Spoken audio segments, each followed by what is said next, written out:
In this video, we are going to see how we can resolve this error while installing the Windows, which says the computer restarted unexpectedly or encountered an unexpected error. Windows installation cannot proceed. To install Windows, click OK. So you click OK, and let's see how we can resolve this in Windows 11, especially for the HP laptops.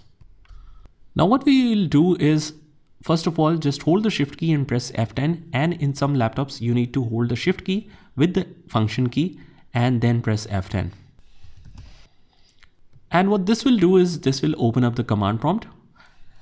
Here we will just write regedit, hit enter. Now we will go to H key local machine. We click on the system, expand it, find setup, here it is. Again expand it, search for status, here it is. And from here just click on the child completion. And on the right side we have the setup.exe. We'll just double click on it and change the value to 3. Click OK. And then you will just click OK on the error message from here and let your computer to restart, and that should solve the problem for you.